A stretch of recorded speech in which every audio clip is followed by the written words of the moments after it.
Anga folin tanumbe aw belajele aw mamunu nyabe aw ka jabarana no TV anwari amba abakurbaw di aw ma no don kibaru amba irawla ka fo ame wakatimna anga jamana kornya fana bingana wale do kera masaba wolu bonra unila o fana bolon ko fe ame wakatimna ina fo sisan gambi jamana nyama kalafili o kan ka boloda ka beni kalo december kalo kle foloma ambo kuna fondi aw ma fana bolon ko fe sufi no communauté musulmane de sufi ame wakatimna ina fo sisa o be mawdu la bena ambo kuna fondi aw belajele ma ni ne abakurbaw amen wala ani kuna fon wara mu mana soro ko faranika ambe wati mina ina fo sisan murbabu mer no jara anana anyeda arajo salam ni TV anwar jabalala ambe wati mina ina fo sisan ayela selu doke angalaje television so anana sabla kadaka ni bayina ko dugu tanya de do don ni television so na laisser dugu konana c'est que veut dire dugu mi do basigi be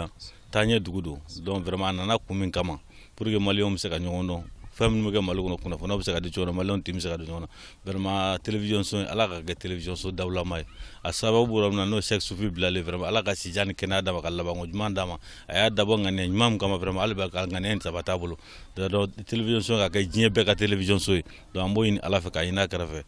donc vraiment kuma tan fe ka fo foli ani do ko ame do ka ya ka do ka si jan kenala bango alba ala ka dama ramade man fe ka fo akato bala salam muhammad bengani wale do kera mali koronyam fana ma saba olu bonara unila anga kuna funnaje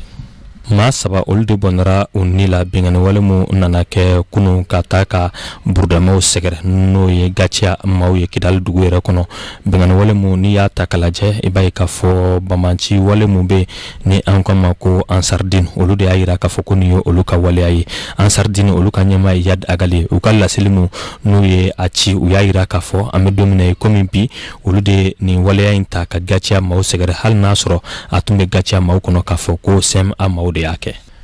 Gambi jamana kono ka jamana nyama kalafili labɛnw o baraw sigira senkan kunu belajelen kelen do ka wuli kijo anga kuna fununa je Gambi jamana nyama kalafili niyo o baraw damnele kunu arabado ame wakati mina ina fo sisan ma saba olulle kelen do ku kambo jamana nyama nofe o ka jamana nyama no ya jamaye alebe fanga la kabri samba kele keme kono to bi kono to ani nani wakati ame wakati mina ina fo sisan abe tomu nyama la o APRC o fana bolen ko fe ma wore fana kelendo ki kambo no adama baroye ma fla olulle kelendo ka fara jamana nyama ka no ya jame ka je ka jamana nyama nyini onofe ame wakati na inafasa adama baro ale maye ame domine komu bi kuna fondula weka kata anofe kosobe kaseka anyinga hakilina ula ame wakati na inafasa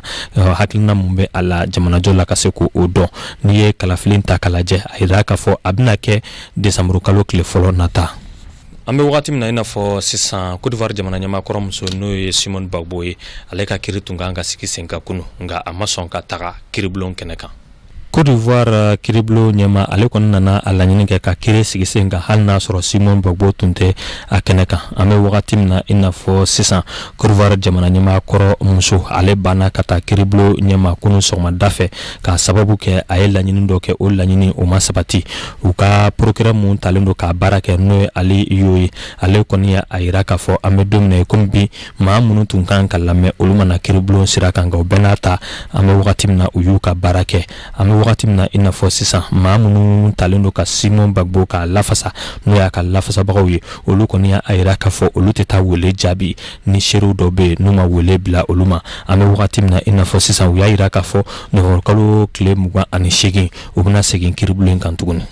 Hakilina jumebe baba Alassane na Donald Trump ka sikila Ameriki jamana nyama la ame wakati mina ina fo bi angalaje Donald Trump ka sigili mun kɛra Ameriki jamana nyama la a kɛra sababu ye dɔw y'u ka nisɔndiya yira kɔfɛ an bɛ wagati min na i n'a fɔ bi o maa dɔ ye Vladimir Putin ni ale ye Russie jamana ɲɛma ye o fana bɔlen kɔfɛ Bashar al-Assad ale fana ye a yira a ka laseliw kɔnɔna la wagati min na Portugal jabaranin dɔ nana a ɲininka Bashar al-Assad ale y'a yira k'a fɔ Donald Trump u n'a bɛna ɲɔgɔn bisimila wa maa do u kɛlen do ka jɛ ka baara kɛ ɲɔgɔn fɛ walasa ka bamanciw kɛlɛ minnu ka baara ye marifa feere ani minnu ka baara drogu feere fo ka taa se minnu b'u dogo silamɛya diinɛ kɔfɛ ka bingani wale ta ka maaw sɛgɛrɛ Donald Trump ni janvier kalo san 2017 a ka sigiliw bɛ kɛ baara tɔ mun b'a bolo a bɛn'i ɲɛsin o waleyaw ma sufu ka maulidu b'a kɛ Stade Omnisport Modibo Keyita la n'o ye an ka dolanciba ye an ka faba kɔnɔ Bamako a kan ka boloda décembre kalo tile 11 ka taa bila